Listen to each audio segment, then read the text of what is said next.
Okay, so in NRL news, Anthony Griffin has been sacked by the St George-Illawarra Dragons. They've had a shocking start to the season.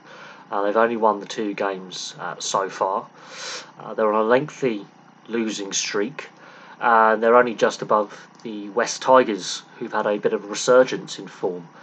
There are a lot of issues at the Dragons, from the boardroom down to player recruitment and player retention. And it's just been a messy period of time. They were expected last year to get the wooden spoon. They didn't. They exceeded expectations, but the second half of last season, the rug fell out from under them. But this season, they've never really got going.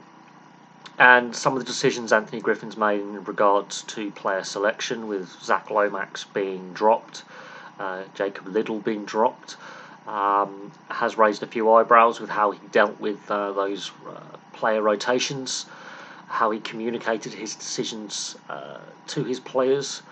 And you can also see that on the field there are issues as well. In the last couple of weeks, there was a couple of functions where players either haven't shown up or board members haven't shown up. It's not a good state of affairs. Now, they've been heavily linked with replacing him with Jason Riles, who's currently an assistant at the Sydney Roosters. And they've had several board meetings in regards to his future over recent weeks. But following the defeat to the Cronulla Sharks, action was taken very swiftly to say, you're gone. It wasn't looking likely he was going to coach there next season anyway, but this is a club that doesn't seem to have a long-term plan. In fact, the club hasn't really been at the top end of the league since Wayne Bennett's time, and the board has been divided. This is the problem with the dual venture club, is you have a split board. And of course, the Illawarra Steelers part of things, they've sold a stake to the Wynn Corporation.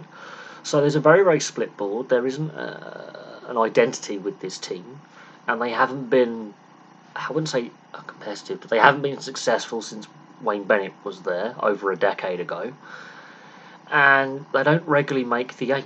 So it's been stops and starts. They've had lots of off-field issues with players. So this issue is more than just Anthony Griffin. It is. There are much deeper issues with this team, with this organisation, and with the culture within the dressing room with the players, with lots of player discipline. I mean, we've had Barbecue Gate, we've had the Jack de Belin saga, we've had a whole host of other players, not fulfilling the standards that's required of them. They sacked Vaughan for another one as a player, got rid of him.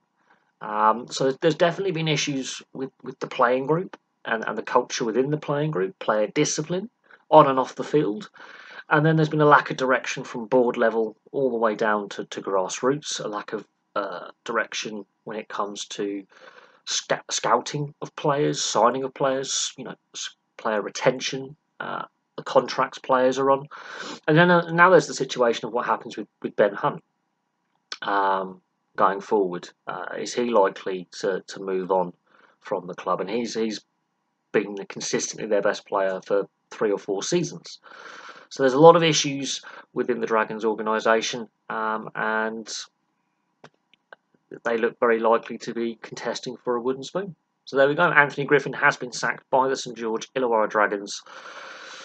It's not a good time to be a Dragons fan. Anyway, thank you very much for watching. Place your thoughts in the comment section below, and I'll have some more content for you very soon.